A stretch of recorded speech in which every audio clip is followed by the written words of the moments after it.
This is Healthy Souls with Father Nicholas Lowe, helping you to live a Christ-filled life in today's world.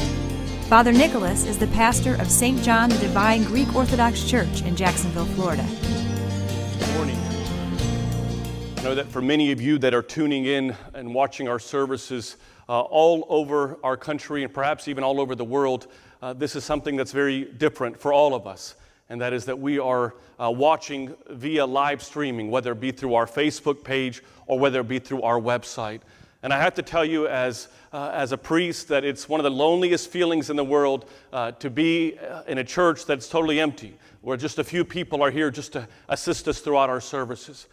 But I want you to know this, and that is that no matter what distance that we have within each other and apart from each other, whether you're watching us at your home or wherever your place of business, just always know that you remain close to our hearts. And if you're at a place in your life where you just need some comfort, I hope that the words that I share with you today can do just that for in your own life. I do want to remind all of you that this Tuesday, our church's radio show, Healthy Minds, Healthy Souls, really gives all of you an opportunity to be part of a show that really is all a response to the coronavirus. We will deal with it emotionally. How do we deal with this as an emotional family, as a spiritual family, and even in our own physical proximities? How do we deal with this new reality that's in our life? So it's this Tuesday at March 24th, 8 p.m. Eastern Time on Ancient Faith Radio. All you have to do is go to ancientfaith.com. Several weeks ago, I began a brand new sermon series that was entitled The Red Letters. If you look throughout Scripture, especially in the New Testament, the words of Jesus are oftentimes highlighted in red. They are words that encourage us. They're words that give us comfort and words that give us peace, especially when we're going through an uncertain time. Words like this: don't worry about tomorrow, but yet have hope and believe in me. Or how about this message where Christ looks at his people and says, I am the good shepherd, and I lay my life down for my sheep. Or how about this message when Christ says, do not fear, but believe. It is these red letters, these red words that God uses to give us comfort, to give us hope. And today's message is no different. The red letters that we hear in this morning's gospel, I believe, gives all of us a sense of hope. Let me give you the setting. It takes place in the Gospel of Mark, chapter 8. Here, Jesus has just healed a blind man. And then he feeds 4,000 people, simply with a few loaves of bread. And he sees all these people that are around him and that are gathered there. And he thinks it's a moment to teach, to lead the people, to kind of express to them what it truly means to be a believer in Christ, what it means to be a follower of Christ. And so he sits them all down and he looks into their eyes and he says this to them, that if you wish to follow me, you have to deny yourself and take up your cross and follow me. Notice that he didn't say, get rid of the cross, get rid of your crosses. Rather, he said, take it up and follow me. In other words, you really can't get to me if you're not truly carrying the tree. Every one of us have crosses that we carry in our life. And I believe that one of the crosses that all of us, in unison, I'd be honest with you, could tell you that I think in unison all of us would say that one of the crosses that all of us are experiencing right here and right now is the cross of fear. It is the cross of stress, the cross of worry. And I think Christ is coming to us, and I think he's coming right alongside each and every one of us, and he's saying, follow me. Follow me by taking up your cross. In other words, follow me, and I'll set you free. So what does that look like? What is that freedom that we can have by following Christ? I think there's three statements that Christ would probably tell every single one of us here today. Three statements that I hope will give you a level of comfort and hope. Here's number one. I think Christ will look in your eyes and look in my eyes and say, follow me by trusting in me. You know, fear is an extraordinary emotion. It has an opportunity to cloud our judgment. If you notice that whenever we're experiencing being afraid, we can deal with it in very unhealthy ways.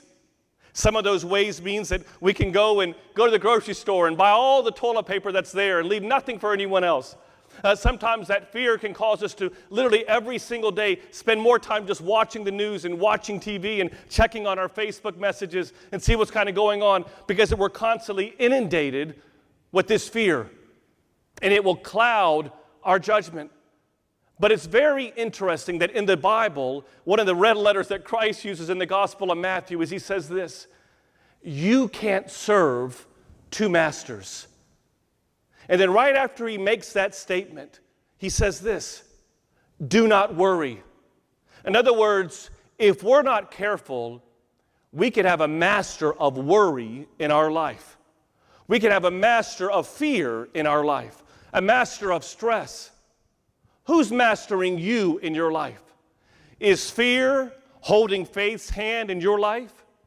Is worry holding your faith's life in your hand and controlling your life and controlling the way in which you are in your journey of life?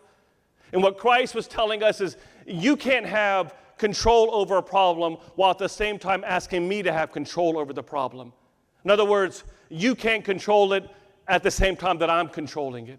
And for some of us in our journey, one of the things that we need to learn right here and right now is to allow God to carry a cross that we were never asked to carry. That we're simply, God, I'm going to give this to you. Said very simply, we need to let fear walk and our faith work. Fear walk, faith work.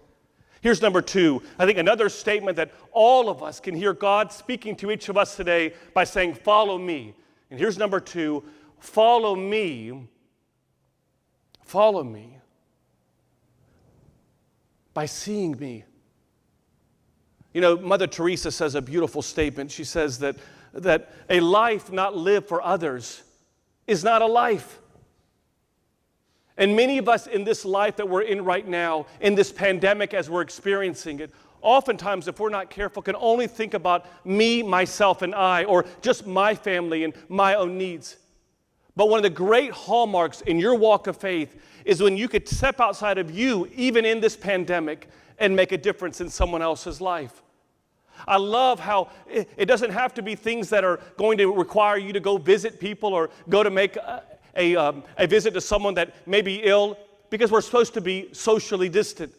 But that socially distant should not come at the expense of us being spiritually connected. So how do we go about being spiritually connected to people? Why not today send an email or a phone call to a medical professional, to a doctor, to a nurse, someone that's on the front lines of this virus? Maybe we send out a card to our leaders and just telling them that we're supporting and that we love them. And perhaps for some of you, maybe it's simply just making a phone call and checking on an elderly person or someone that is in that area, in that region, that may be at the most high and prone to what they're going through in this pandemic. It's us stepping outside of ourselves and stepping into the life of someone else. And I think Christ would tell all of us the third follow me is follow me by sharing me. One of my favorite Bible verses says this. It's found in the book of Romans, chapter 5, verses 8, where Paul says this, that God demonstrated his love for us, that while we were still sinning, he came and died for us on the cross. I love the word demonstrated. In other words, he didn't just simply say it, he showed it. And we live in a world right now where so many people in this world are fearful. Naturally, this pandemic is a very serious issue. But could it be that at this time that God is saying, I need you, the Christian people, to stand up and not sit down, to not sit down to fear and to worry, but to stand up and give a level of hope to people. That when we see sadness around us, that we speak and we share that God is in control. That God writes and carves our names in the palm of his hands. That he tells us that he will never leave us nor forsake us. That we as a people, as a church, don't crouch to the way that the world is, but that we become a beacon of light, a beacon of peace, and yes, a beacon of hope. That's what we're called to do. And can I just encourage you that we share Him? Let your light shine bright in the darkness that we see in this world. I leave you with this thought. In the Bible, and most scholars may debate about the exact number, but there are around 4,000 promises that are found in the Bible. 4,000 promises that Christ makes to all of us. 4,000 promises about how much He loves us and how much He cares for us. One promise is found in the book of Isaiah, chapter 26, verses 3, in which God, speaking through the prophet Isaiah, says this. He says, I will keep you in perfect peace when your mind is on me. I will keep you in perfect peace when your mind, your prayers are on me.